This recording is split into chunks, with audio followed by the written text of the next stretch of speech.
Hello, it's Vint Cerf joining the bridge. Oh, awesome sauce. How There are he you? is. Good morning. Good morning. Well, it's afternoon for me. I'm on the East Coast in my basement office. Oh, basement. That sounds uh cyber-esque. Well, it's actually nicely outfitted. I have room for about four different workstations, and so it's got plenty of room for work. So I'm comfortable here. I often work down here when I'm not in the office. Awesome. Well, let me welcome you and thank you again for doing this today. And on behalf of all the 300 students that will be here in the summer, and you just doing this is really heartwarming, and we're super stoked. And I just wanted to say thank you personally, and Carla too for helping us get this taken care of. Well, Um, happy that we could fit it in. Yeah. So I want to introduce you really quick, if that's okay, to Eric Escobar. He's our security principal consultant at SecureWorks. He's one of the good guys, if you will. And he's been working on lots of different things from satellites to cars to all of that world. And I just wanted you to say hi to him really quick. And then we'll do Luis. Okay. Hi, Eric. I see that you're no longer muted, so we can actually talk to each other. Yeah, now you can hear me not hacking cough. No, it's a pleasure to meet you. It's awesome. Yeah, I'm a pen tester, so I just break into big companies and we tell them how we did it and go from there. Great. All right. Very interested to hear more. It's the best job in the world. Awesome. So the next is Luis Placencia. He's our computer science Cal Poly student. He's a freshman, and he also works here at the California Cyber Institute. And I've been working with him since middle school to try to get him excited about cybersecurity. And I'm very honored that Luis got a job here, and I just wanted to let him opportunity to say hi to you. Very cool. Hi, Louise. Hi, nice to meet you. I've actually I worked with the California Cyber Institute since well, I've actually competed in all of their competitions, and Henry helped me out and getting connected, and now I'm helping out designing the competitions. Wow, how cool. Well, that's what happens. You know, the reward for good work is more work. Oh, awesome. You got Spidey in the background. Great. Yeah, I should probably take that off. Next, I wanted to introduce Ryan Nucci. He's our videographer, producer. He does our podcast, does lots of writing for the scripts, and is a huge integral part of that. And that's Ryan there. All right. You got your mute. There we go. Nice to meet you. Well, it's a pleasure to meet you too. And I gather you have a musical background based on what I see. Oh yeah, yeah. On the wall there.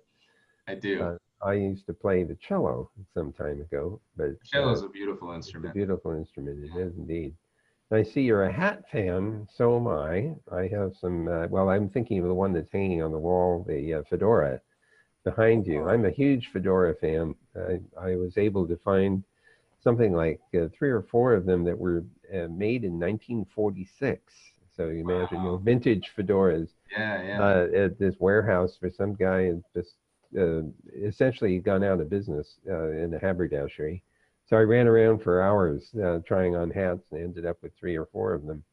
And I get lots of compliments for fedoras. They're good for you. I'm glad to see that. It's not very common anymore. I wish it was. That's a really cool find. That's awesome. Well, I didn't introduce myself, Henry Danielson. I am an IT director for a school district in Cambria on the Central Coast, as well as a professor at Cal Poly. And then I'm their technical advisor here at the California Cyber Institute. And I think my why, Vint, is trying to get young people into security, InfoSec, cybersecurity. And this year, again, we're focusing on deep space networks and satellites. And I definitely want Luis, before we end this conversation, to tell you what he created and what he made for the challenge this year. So why don't I do that really quick? Luis, tell him just a little overview and then we'll get into it. Is that okay? Yeah, so basically for the competition, what we're making is it's like a digital evidence in terms of a crime. That's fantastic. Now, one thing that I wonder about is whether the methods that you adopt are suitable for preserving digital evidence for a courtroom setting. So one of the big issues is making sure that we know what the provenance of the evidence is, that we can find a way of digitally signing it so that no one can alter it after it's been captured. The whole series of meta steps and meta information that needs to be catered to or catered for in order to present evidence in a judicial hearing. So in addition to the mechanisms that you use for capturing the evidence, having a way to make sure that it has been properly cared for as it goes from hand to hand or from computer to computer. So if you're also dealing with that, documenting that would be quite helpful. Yeah, that's definitely true. You're right. Awesome. We will take note of that. Thank you very much. That's awesome. Thanks for sharing that, Luis. So now I wanted to discuss a couple of minutes. As you know, we've learned the importance of adding security protocols to the internet. Now we have to apply security protocols to our future space networks. We're at the edge looking down at newer technologies creating security for the space domain. Can you specifically speak on how lessons we learned from cybersecurity and internet protocols can be applied to cybersecurity and space network protocols? Well, let me approach this in a couple of different ways. First of all, it's very clear that in the internet environment, we have had to retrofit a number of security mechanisms into the architecture and protocol stack of the network. We had done some work on securing the internet in its earliest days. Would have been in the mid-1970s. But the available resources that we had in hand involved classified cryptographic equipment. And so some of the solutions couldn't be shared widely because of that. In the meantime, technologies came along in the late 1970s, for example, public key cryptography, which was first speculated about in 1976 by Whit Diffie and Marty Hellman at Stanford University. Incidentally, the GCHQ, which is the UK equivalent of NSA, actually discovered this particular idea, this two-factor authentication, but public and private key cryptography in 1974, but they didn't tell anybody about it because they wanted to use it themselves for their work. So in theory, they should have gotten credit. But anyway, Marty Hellman and Whit Diffie were the ones who publicly wrote a paper called I think it was on something like on New Horizons in Cryptography or something like that. Anyway, the point I want to make is that their public and private key technology very rapidly evolved in the commercial sector. The company called RSA, which was named after the three guys who invented the RSA algorithms, which are based on the difficulty of factoring the products of large primes. So this public key crypto quickly penetrated into the net in various parts of it in order to help protect it from various kinds of abuse. So we all heavily use the hypertext transport protocol, which is part of the World Wide Web design. But in particular, we use the secured version of it, where we exchange keys by way of the public key cryptography techniques. So we've retrofitted a lot of stuff in there. We're also using more conventional cryptography in order to protect the streams of data, in order to encrypt large quantities of data, because the public key crypto is generally slower than a typical shared key design, but we use the public key design in order to distribute the shared keys.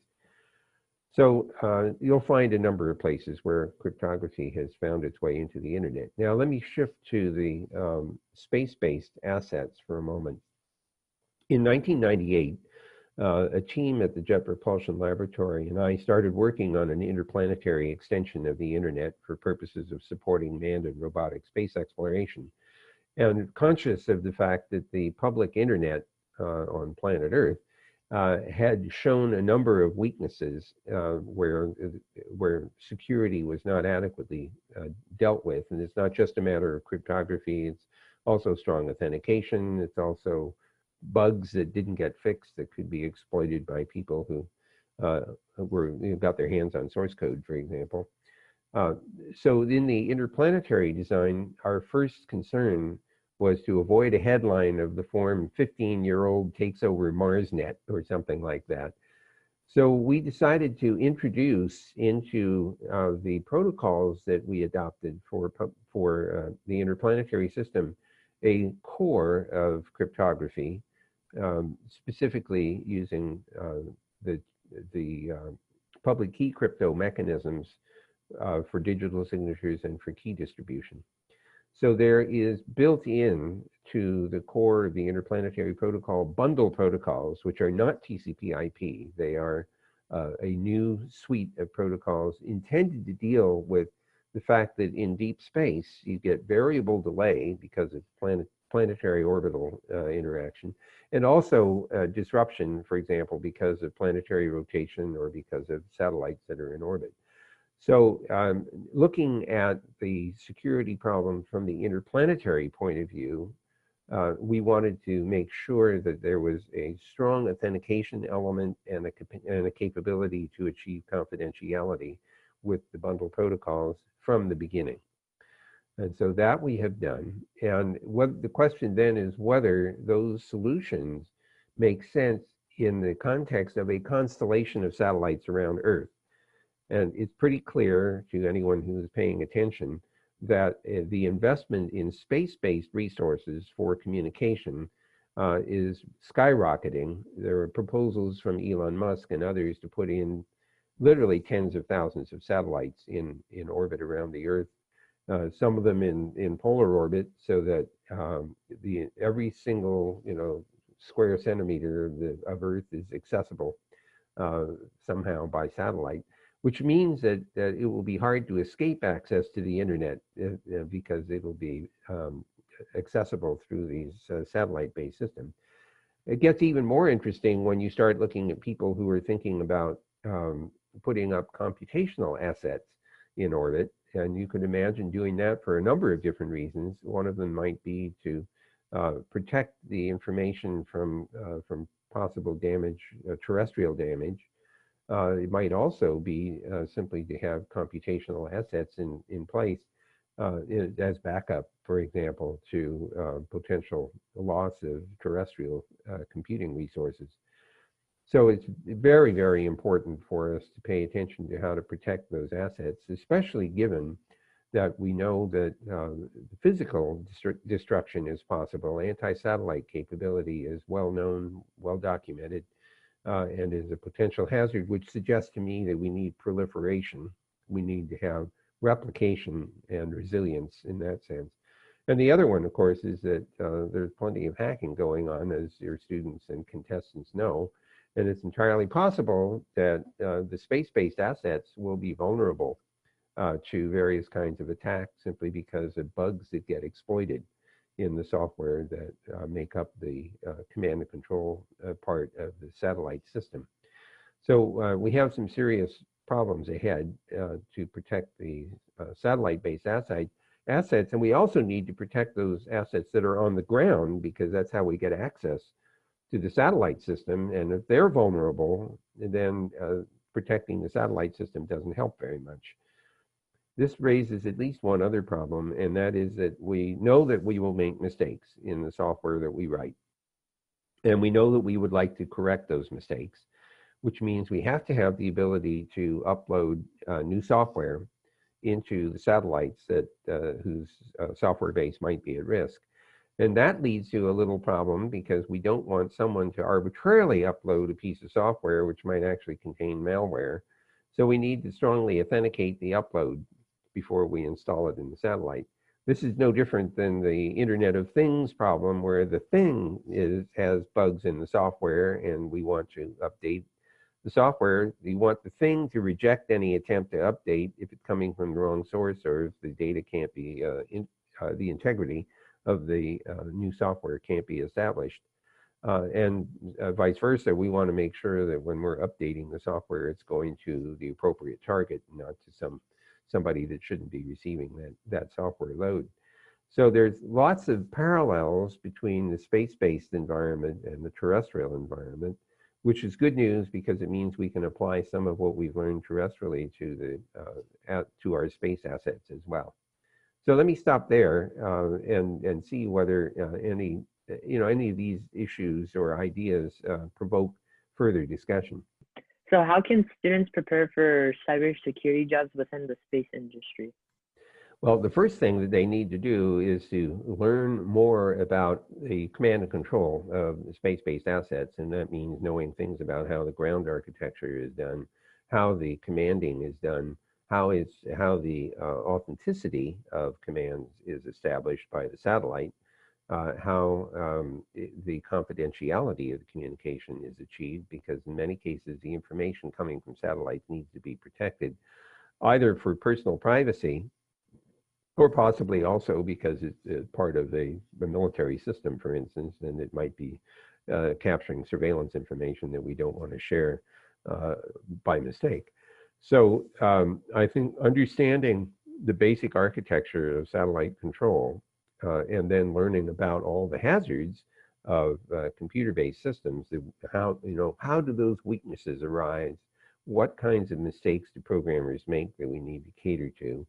How do we do strong authentication so no inappropriate party gets access to the control of the satellite or its data?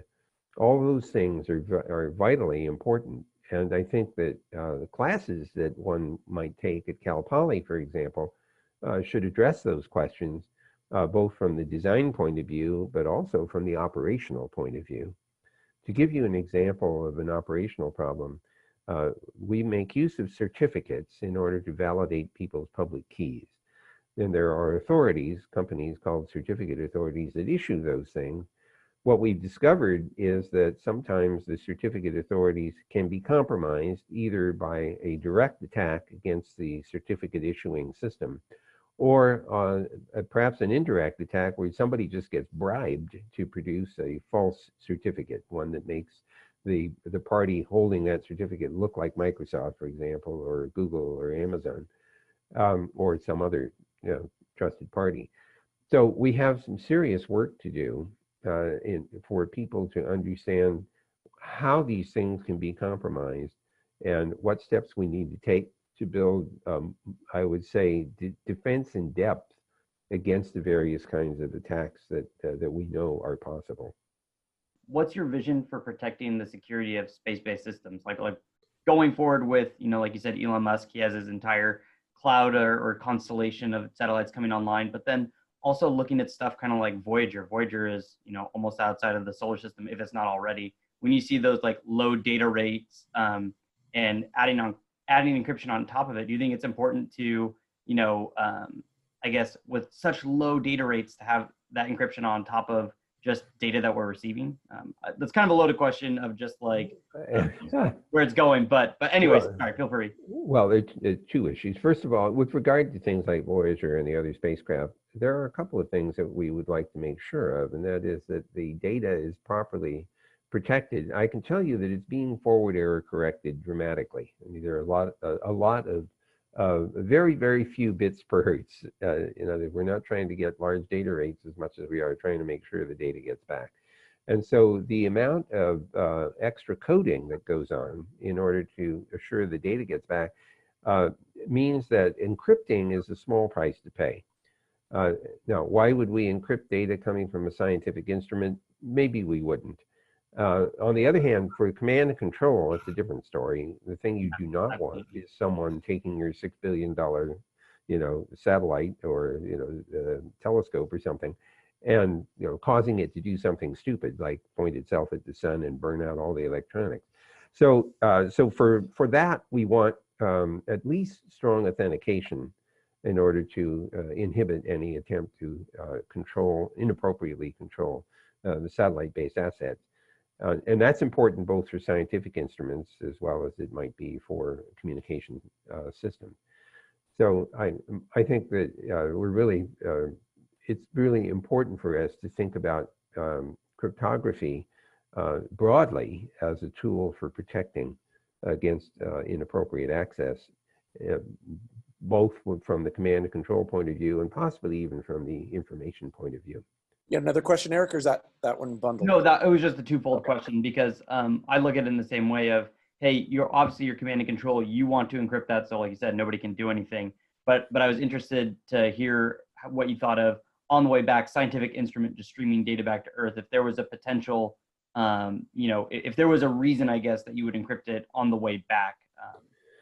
Well, typically for a scientific enterprise, probably not. Although, interestingly enough, if you wanted some assurance for integrity, you might do digital signing as opposed to confidentiality. Now, one possibility is that eventually these instruments get out there, and they're not there just for scientific curiosity. They're there because some company is, in fact, interested in exploiting the value of space. You probably know about Planetary Resources, for example, was interested in finding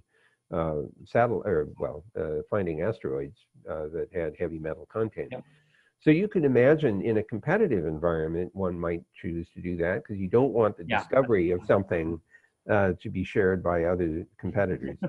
So that might be one reason for doing that. And of course, in the military environment, you often need to protect the information that's coming back because it's classified. Yeah, absolutely. In that case, yeah, definitely. Anyways, it was just one of those things that I think about, and it's like, oh, that like I can obviously see the outbound, but inbound, I wonder what those use cases would be. But that makes absolute sense. If it's a commercial venture, you would want to share that with somebody who didn't spend the millions, if not billions of dollars to send something that far out. And the military is obviously, you don't want well, you also get the situation where a scientist might say, well, I don't want anybody else to get my data until I've had a chance to publish ahead to actually analyze it. So that might be another motivation. Yeah. Okay. I could see that as well. So, Vint, I also kind of wanted to ask too, so some of the skill sets that the students are learning, for example, during ours, Luis is writing Python code as well as learning Wireshark, learning TCP protocols, and other things. Is there any other suggestions you would make to get them interested in the space side of the network that they should start studying and learning about? Well, I think the most important thing is to understand I would say, the parametric dynamics of the space environment. If in near Earth, you're not going to get quite the same dynamic range of delay, for example, and disruption as you get for deep space kinds of applications.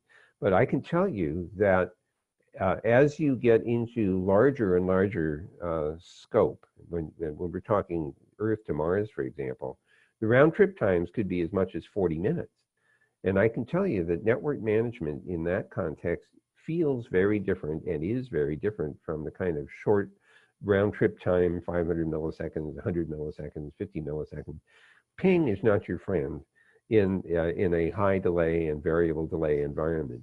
So in the network management side of things for the interplanetary system, we had to rethink the entire architecture and remind ourselves over and over again that you couldn't just ping something and get an answer back, or have some kind of a protocol that involves a lot of rapid back and forth exchanges like query and response, because the response isn't going to come back for a long time. It might not even come back at all, depending on what kind of a relay environment you are in. So I would say learning about the impact of variable delay, large variable delay, would be a very important lesson as you get further and further out into ambitious space-based deployments. Awesome. Again, thank you so much for today. It was not at all. It's a real pleasure, and I'm delighted to know that there are people like you who are interested in these problems, because we need solutions, and we won't get any unless people pay attention to the problems. So thanks for that. Really appreciate it. Take care. Stay well. Wash your hands. That's a good one. Yeah. Thank you. Thanks a lot. Bye-bye for now. All right. See you later.